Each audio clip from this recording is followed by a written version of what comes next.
this opportunity. He and I spoke a couple of weeks back, and he mentioned that he's organizing such a wonderful conference, and he invited me for this. Thank you, Murtuza, and thank you, Saurabh. Nice meeting you today. So the internal audit, as Saurabh mentioned, Murtuza mentioned, is an extremely vast topic, extremely complex. Stakeholders from the board of directors of a company to the audit committee to the management, CEO, CFO, to the business leaders, process owners, regulators, right? So a very complex area in that sense, and hence it becomes very important for us to really understand, discuss what is the role, responsibility of internal audit, right? How do we remain relevant? The important topic is that with so much expectation from the internal auditors, how does internal audit become relevant? How do we leave the past or continue the past into the future? And hence the discussion today is the next evolution of internal audit. Given the time that we have, and there is a lineup of sessions which will be covering a lot of topics in detail, I would like to touch upon 3 topics today. What is the level of disclosures that we see in the area of internal control, right, in context of Indian companies? As you are aware, we have internal financial control, where both the audit committee, board of a company needs to make disclosures, and then the auditors also have to make disclosure on the health of internal control. I'll touch upon this topic, what is the state of affairs, how the disclosures are happening, and how with NFRA becoming more and more active, what is my view on the changes that one can expect in this domain. And I'll draw comparison from what we have seen in the US, and where PCOB plays a very active role, and NFRA in many ways have been constituted in line with PCOB. Then I would like to talk about the various risks that we are really seeing. Internal audit no more is only pertaining to financial controls, financial risk, accounting. There are a plethora of risks that we are really talking about, and I'll touch upon a few of them, and how does it really impact us, and what does it mean as we evolve into the next generation of internal auditors. And last, on the use of technology. We have all been using data analytics around the structured data, but the businesses have moved into far more advanced data. AI, ML is something we are all talking about. The expectation from stakeholders is that how do we leverage AI, ML in internal audit. A lot of the CAs that I talk to, they do say that their audit committee boards are asking them that how are you leveraging AI, ML in your work, and that's something that we will touch upon today. So with that, I would like to call out the purpose statement of internal audit. As you would be aware, the Institute of Internal Auditors released the new internal audit standards recently, and it also released the new purpose statement. So if we read this purpose statement carefully, it really tells us the complexity of expectations that are there, and I end up wondering that if this is the purpose statement for an internal auditor, what might be the purpose statement for a CEO of the company? Okay, so if you see, it talks about creating, protecting, and sustaining value for a business, right? So you not only help to create the value, right, protect, and then sustain value, right? Value can be many things to the company. Value is protecting the assets, protecting the reputation, protecting the data, protecting the customers, right? So a whole lot of things where you need to create, protect, sustain value. And It talks about management with independent, risk-based and objective assurance. Assurance continues. Yes, we have all focused on assurance in internal audit. That's the important area. But it also talks about advice, insights and foresight. So internal audit, in that sense, the expectation that has been set out, the purpose that has been set out, has moved far beyond assurance, compliance, adequacy of control, to providing advice to the business, right? To providing foresight to the business, insight, foresight. Now, with these expectations, one really needs to think about that how we are going to transform the way we will do internal audit. And some of the things that one needs to think about is that way we have created audit plans for the year, right? In the beginning of the year, we create an audit plan and then we execute the audit plan for the year. To what extent it continues to be relevant when the risks are going to be so volatile? We spoke about risk control metrics, right? We create a risk control matrix. We often end up reusing our risk control matrices, which might have been created 5 years back, 10 years back. Okay, and we keep on executing the same risk control metrics. Yes, there is a lot of value in that because we end up giving assurance on the effectiveness of the control. But is that risk control metrics really giving the value to our clients or stakeholders in terms of insight, foresight, value protection, value enhancement are some of the things that we need to think about. And especially in the context and which I mentioned earlier, is that there is no one stakeholder that we will deal with. So boards are still focusing more on assurance and compliances, right? The CEO is focusing more on what is the tangible value that the internal audit is generating for the business, right? The process owner is saying, it is all fine that you tell me what are the problems, but tell me how to fix this problem. Can you actually step in and do something to fix the problem, right? So you're getting into the so-called second line, first line of defense. And there's no standard definition of what is it that internal auditor will do in any of this. There is no written guideline to say this is how you will satisfy the board, this is how you will satisfy the CEO, this is how you will satisfy the process owner. And this has to be contextualized, defined by internal audit heads, right? I see CAEs of some of the largest companies in the country in the first row. How really they balance all of these multiple stakeholders is something that I often wonder. So with this context, I'll move forward. Some time back, we did roundtables with some of the leading chief audit executives in the country. We did a roundtable in Mumbai, Delhi, Gurgaon, and Bangalore, 10 each, right? So this was about 30 odd CAEs. And we asked them that what are the top transformation priorities that they have for the coming future? What are they really working on to meet the expectation, to remain relevant for their organization? And the top one is about use of technology to deliver the value in internal audit, which is about audit data analytics, machine learning, generative AI, right? So that's the realm people are really focusing on. And a lot of discussion was around what are the challenges to really do so. Yes, we want to do that.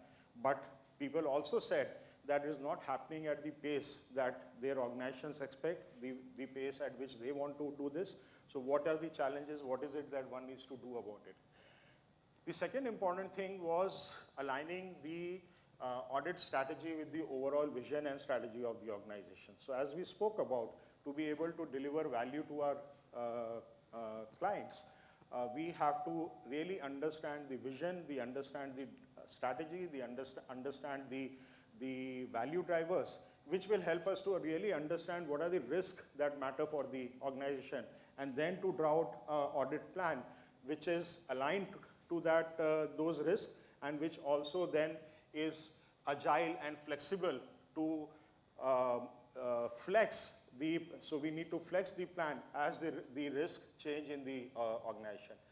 And the last third one was on continuous monitoring, continuous auditing, so that we are able to give a high level of assurance to, on the risk, right? So if you look at that third point, this is also possible only if we use technology, because given the size scale of the companies, you may put a concurrent audit, but if it is a manual concurrent audit where you are testing the invoices, checking the invoices through a concurrent audit, it really covers a very, very small part of the risk universe. A lot of us have worked on the concurrent audit of invoices. This is not just about concurrent audit of payment kind of a thing. It is a concurrent review, concurrent coverage on a variety of risks that an organization is exposed to. And then we spoke about that what are the challenges that you see in meeting these expectations, right, what were called out. So first one is lack of subject matter experts to audit technical and emerging areas that have significant impact on business. Now this is becoming a very important aspect, and I'll share my views on it, and please excuse me if you find it, if you have a different view on this topic. I have been a career auditor. I have been auditing since last 25 years. I'm not a chartered accountant, did my MBA Finance, CFA, and have been doing audits for so many years, right?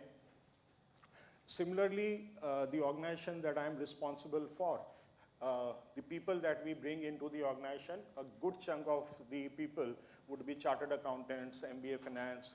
We will look for people who will have only internal audit experience. But what we are seeing and what we are also doing in our organization is to bring people with various subject matter expertise knowledge who may not be career auditors, who may not have internal audit experience, right? Because the clients are looking for very deep domain expertise. Now this domain expertise would be in a variety of area, right? It will be your cyber security, it can be data privacy, it could be cloud computing, cloud security, ESG, even the so-called processes, right? Procure to pay, order to cash, finance and account, HR, payroll. The view we are taking is that one person cannot be expert in all of these areas. For a procurement audit, you need somebody who has a procurement expertise, sourcing expertise, somebody who understands the technology which is underlying in this process. So a lot of companies have implemented sourcing tool, Ariba being one of them. Now, if you are auditing a sourcing and procurement area, and if you do not understand how a sourcing tool works, like say Ariba, can you really do justice to it? Okay, same way, if I just take this SAP ecosystem, which is a prevalent tool for most of the corporates, there are a variety of modules, and fundamentally the processes run on that technology platform, and then there are a lot of bespoke systems. So if somebody doesn't understand technology at a very deep level, one cannot audit. And technology is only one element. Today you need to understand the social impact, you need to understand environmental impact. Yeah, you need to really understand what are the various sourcing strategies. Accounting has become so much more complex. So use of subject matter expert is a fundamental driver that I believe we will need to think about.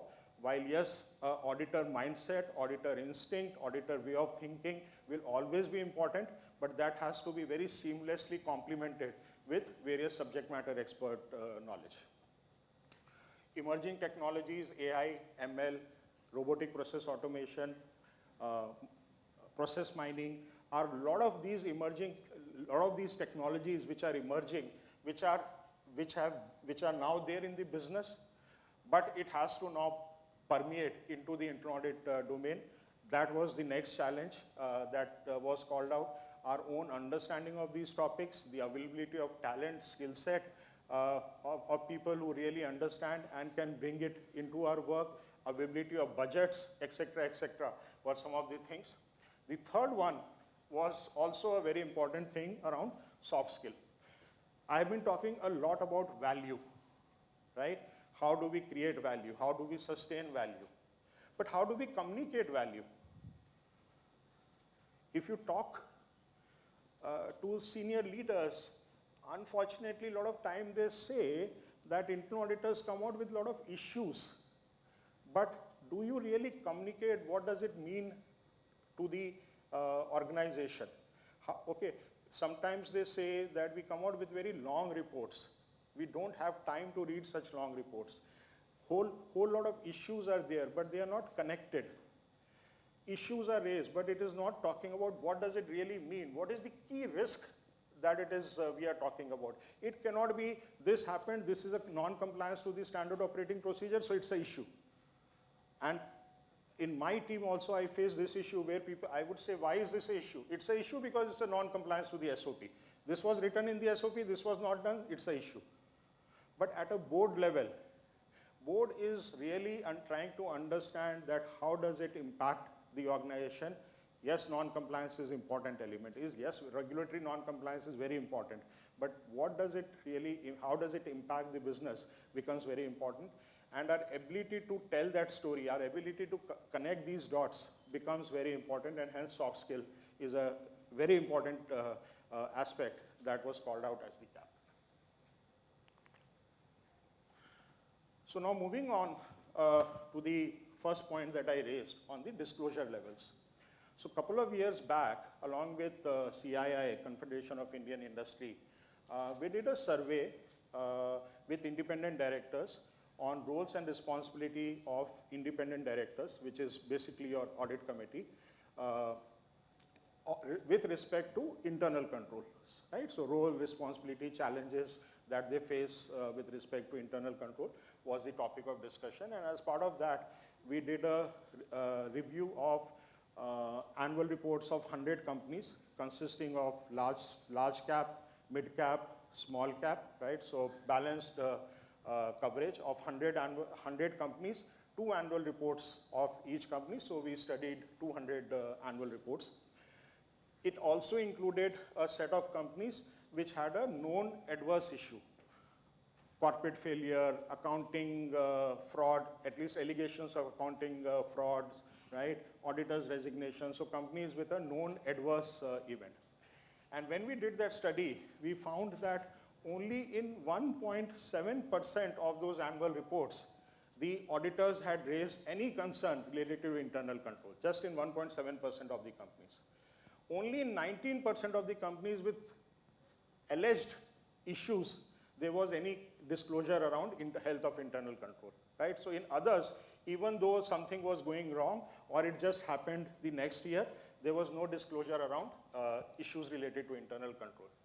And if we looked at the director's report on same matter related to internal control, 100% of them had given a clean chit. Okay, we juxtapose that with the disclosure that companies have to, US companies have to give as per the SEC requirement.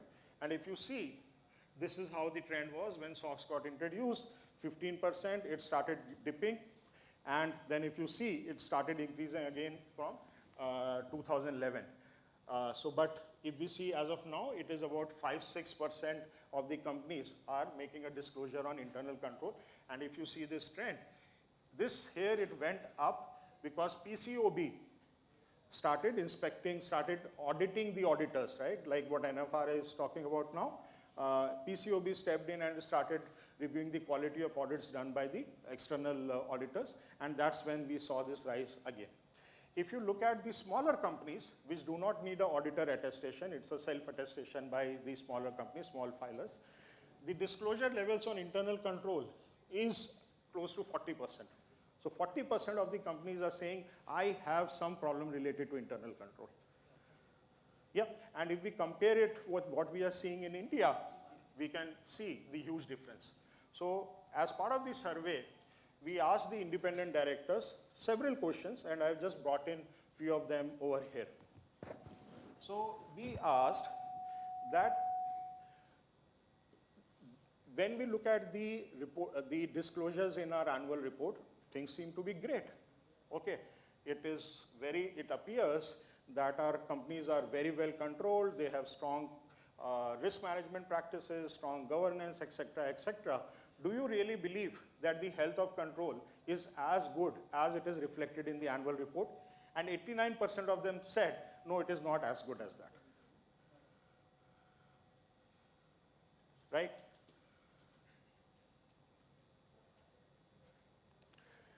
And that, I think, is a very revealing statement, that everybody is saying it is all great, but when you ask them in confidence, they say, no, it's not as good as that. And we are all aware of whole lot of issues that we are seeing in our country today, where there are established companies going bad, right? There are very reputed, well-known startups which have gone bad, right?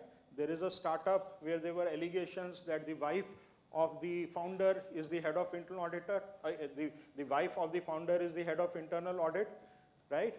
That individual is making related party transaction, the internal audit head is approving invoices. Now one can really understand, and these are all companies which are not small-time companies, right?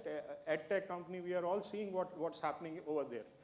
Now, and I'm sure these are companies which have internal audit, these are companies which have a board. Now, why these things are happening is something that we as a professional community really need to think about. And with NFRA coming, see, till now there is not too much of regulation around internal audit, barring the financial sector. There are no specific roles, responsibilities which have been defined legally by any statute. Even the Companies Act just says that the company needs to have an internal auditor. It doesn't really define what is the role, what is the responsibility, what is the liability, penalty, nothing is there. It just says you need to have, and you will do whatever the audit committee asks you to do. It doesn't even mandate that an internal auditor needs to attend the audit committee. That also is at the wish of the audit committee. But is it likely to change? The regulators world over are making internal audit responsible. The statutory auditors are focusing a lot more on internal audit. The biggest deficiencies that PCOB calls out in its audit of auditor is related to internal controls. So if NFRA, as they are saying, they will become active, one can really expect the heat which can come on internal controls, related party transactions, compliances, and if we as internal auditors are not doing that, it is possible that that spotlight can come on us as well, and I'm sure nobody would like to have that spotlight. We also asked the independent directors that, are you happy with the input that the auditors provide to you? And auditors was both internal audit and external audit in this case, and 52% of them said, no, we are not happy. So if the key stakeholders are largely not happy, I think there is a need for us to really introspect on what we need to do as a profession to make them happy, and more than to make them happy, maintain our relevance in the entire corporate ecosystem.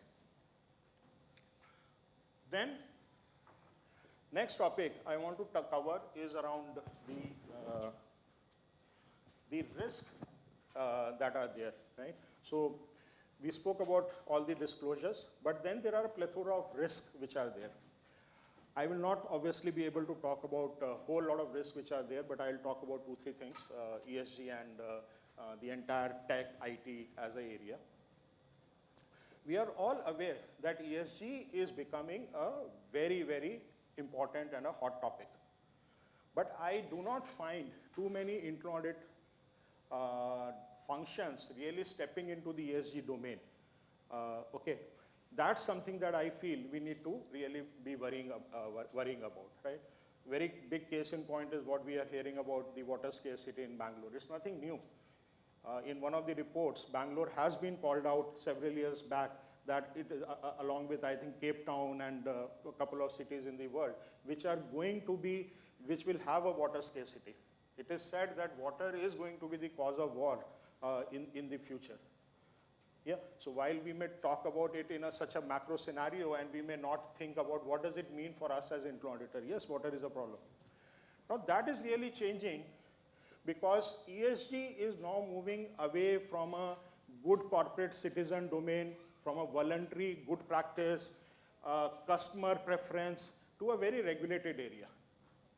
It is becoming more and more the way I see, as regulated, as structured, as we are all used to around financial reporting.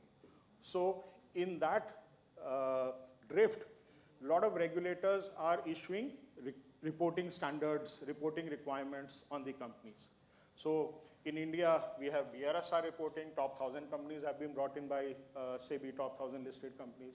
SEC has come out with its own requirement on green gas emission in the 10K. Europe has come out with its own requirement, corporate sustainability reporting, CSRD disclosures. Middle East exchanges have their own disclosure requirement. So more and more countries are coming out with their own regulatory requirement on ESG reporting. Yeah, and this is an extremely complex set of reporting.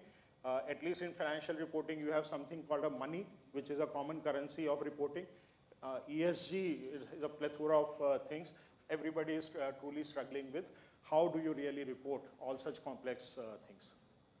Now, reporting was one thing when it was voluntary, when it was a nice to do thing, nobody was required to audit.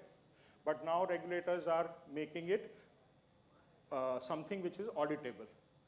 Yeah, so there has been this problem of greenwashing where companies will make large disclosures, or not disclosures, major statements on how eco-friendly their product is, how eco-friendly they are. They will make all tall claims in their annual report. Now, one has to really get into and see whether those disclosures are really well controlled or not. Okay, so assurance requirements which have started coming in India, similarly more and more assurance requirements are coming in. Regulators have started calling in to say there will be penalties if the disclosures are not right, if the statements related to ESG are not right, right? So this becomes a very important area for auditors to start stepping in. COSO has released the auditing standard on sustainability reporting, right? So like the COSO has a standard on controls over financial reporting based on which we have IFC in India and SOX in the US. There is a standard which has been circulated on sustainability reporting. So companies will have to, and auditors will have to play a very important role in this entire reporting, which is emerging as a significant requirement. And for companies which are multinational, working in India and working across, they have to comply with multiple standards. A lot of GCCs, the Global Capability Centers, which have been set up in India, are helping their parent companies, be it in the US or the Europe, to make sure that the controls are proper, and that brings a lot of opportunity and challenge for the internal audit professionals in our country to not only be aware of the requirement pertaining to India, but also to pertaining to so many other countries, because a lot of this work is happening out of India. Like Sarbanes-Oxley, people who are in the industry or practice would know, a lot of SOX testing is done out of India through offshore centers of delivery. Those are the kind of things which are likely to emerge even from ESG perspective. ESG as a competitive advantage. Okay, it's not just a good corporate citizen aspect. Countries are imposing tax based on how green your product is. So is your cement green? Is your steel green? Yeah, so there is a green quotient. Now if it is green, then the taxes are lesser. If it is not green, the taxes are going to be high. So for companies in India, it is very important that they start embarking on this so that they remain competitive. And for that to happen, it is very important that the processes are strong, the disclosures are strong, because when you say my product is green, a lot of stakeholders are going to say that on what basis you are saying my product is green. Again, role for internal auditors. The other thing, as we look about risk, is the risk that climate poses to us, right? So at one level, ESG reporting is that the risk that we as a company are posing to the climate, how much greenhouse gas emission that I am doing, and hence I am impacting the climate. But a bigger, or not necessarily a bigger, but a very important risk is that how is climate going to impact my business? With so much of change and happening in the climate, with climate becoming so volatile, this is a very, very important aspect as we do our risk assessment. in the ERM requirement that SEBI has circulated, it has called out hence ESG as a specific risk to be covered. So only 2-3 things it has called out, ESG being one, business continuity, IT as the 2-3 topics, which is actually said that the risk assessment needs to cover. Now, if you look at why this is important, Bangalore, I was talking to Shobit, we were talking in the morning, where Shobit made a comment that Bangalore may not be sustainable. I hope that doesn't come to be true. We have our own office, large office in Bangalore. But that's the risk. Now, if somebody is setting up a large center in Bangalore, and Bangalore we know is a hub, one really needs to see that what is the risk that I am exposed to. We were talking to a real estate developer in Dubai, one of the largest over there. We see how suddenly there is a rainfall in Dubai and everything gets choked. They never planned for the exit of water. So as you design your buildings, how are you looking into this? How will the energy cost change over next 5-year, 10-year, right? So are you really considering the energy cost which will be needed to keep the weather controlled? Yeah. So if you look at it from an industry after industry after industry, whole lot of climate risk is going to impact. It is becoming a reality. It's not something which is 10 years down the line. This is all happening today. And as if as internal auditors we are able to bake that into our work, I think we'll be relevant. We'll be able to add value to our stakeholders. Cybersecurity, right? We think of it as one audit area, right? In our audits also we'll say IT risk, IT audit as one area. It's such a humongously complex area that it is today. I'll not spend time, just also in the interest of time that I have with me. One has to start getting into this, and it's becoming a massive fraud issue with AI, ML, deepfake. We have this case where there is a video conference happening. There is somebody who is sitting there like a CEO and giving instruction to his staff, please make the payment, and the person says, I'm talking to the CFO or the CEO, but it turns out that that image was created through technology. That person on the other side was not the CFO. In our case, one of my colleagues, he gets a WhatsApp message from one of our senior partner, so name comes as Puneet Gupta. So the WhatsApp has a name of Puneet Gupta, and it says, Rahul, I am in the US attending a conference. I really urgently need to gift some of the attendees some gift voucher. Can you purchase 5 Amazon voucher of 10,000 rupees each and send it to me? Right? And a junior guy at a manager level getting a message from a senior partner, and I am stuck, I can't do it on my own, can you help me urgently?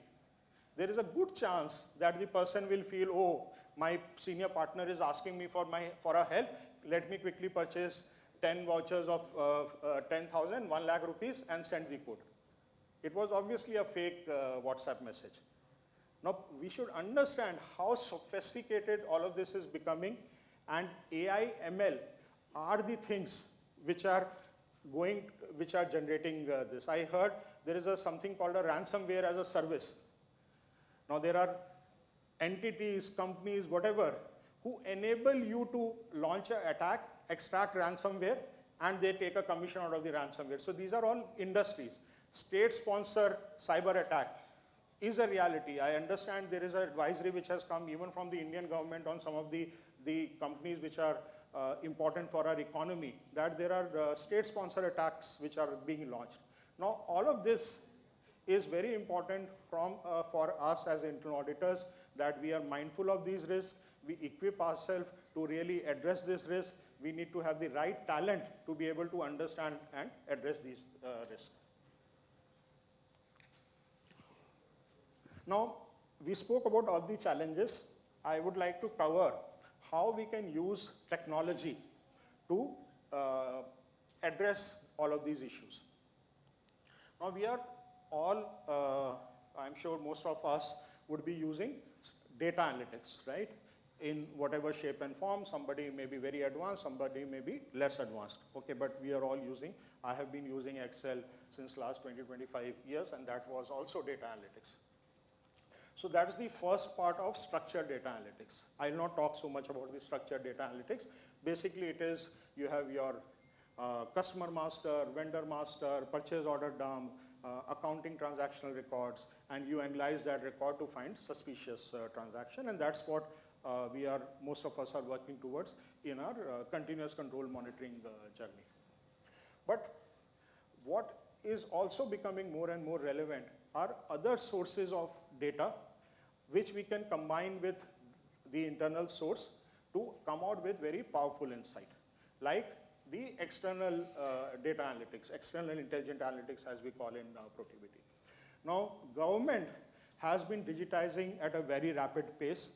A lot of databases are digitized, be it our PF records, be it GST, Parivahan portal for vehicle records, okay, etc., etc. Ministry of Corporate Affairs, FSSI, whole lot of data is available, and in the next slide I'll talk about how that data combined with the data that we have within the company, if it can be combined, one can really identify a very substantial set of fraud indicators.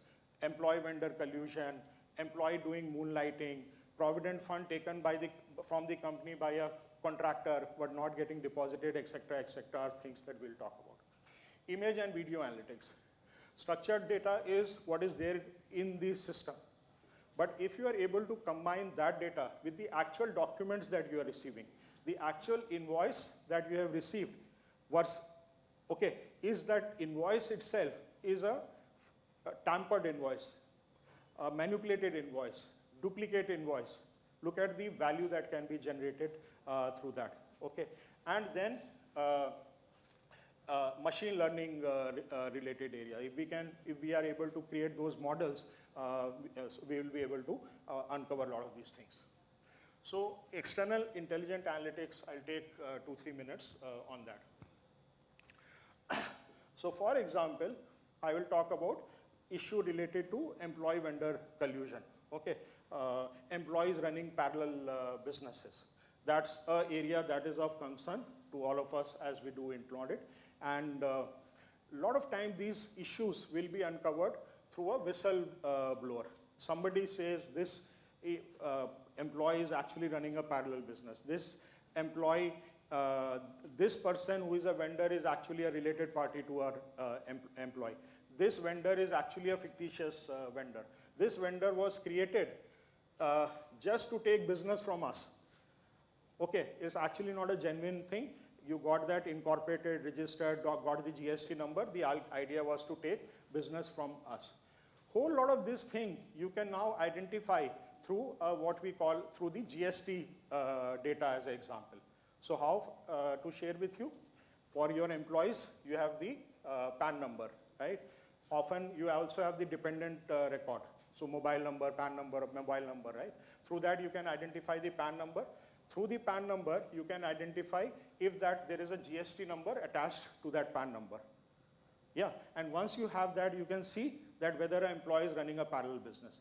And what we have found, including in our organization, and I'm not talking of others, I'm talking of myself, we come out with cases where employees are running parallel businesses. Yeah. You can do this analytics on the vendor database, right? Run the analytics on the GST. We find cases, vendor is registered today, the GST registration happened 2 weeks back. We are giving 10 crore rupees worth of business to that vendor. The total turnover is in that whatever 10-15 crore range only, which means that the bulk of the business that vendor is doing with us. Yeah, GST numbers are given, the numbers are invalid, suspended, etc. So whole lot of these issues can be found out. We have this issue and where we say that a truck, which is a let's say 16-ton truck, was actually part loaded by 5-ton, right? So part loading of trucks is a common audit example that we find out. Through the Parivahan portal data, you can actually see what is the model of that vehicle. And we find cases where a so-called truck was actually a Bolero or even a Tempo. Now, if you start looking at all of this, one can imagine the power of combining this external data with internal data, and there is something called an API Setu. Maybe you may like to do more research on it. There are some 2,500 plus such databases which are available, and once we start leveraging that, huge number of such issues can come. Employee moonlighting, we all do background verification. Very nice example that is there. In background verification, one of the things is that are all the disclosures made by the employee in the CV, are they correct or not? But trust me, that process hardly works. Because the background verification guy will call up somebody, nobody wants to anyway disclose information. Through the employee data and through the PF record, we can actually find out that if a person was getting PF deducted in 2 different organizations at the same time. And recently for one of the large company, one of the largest in India, we did the exercise and we found several cases where a person is currently doing moonlighting or did moonlighting earlier. Person may not disclose his past employment. Worked in a company for 3 or 4 months, got fired, never discloses it in the CV. We can find out through this means. So that's another use case. Whole lot of compliances. If there are people who work in the food segment, FSSAI compliance is important. Whether the FSSAI license is valid or not is again something you can do. MSME, whether a person entity who has disclosed they are MSME and hence eligible for early payment, whether they are genuinely MSME or not, can be done through analytics. So as you explore more and more, you will realize the wealth of information which is available in this area. Image video analytics that I spoke about.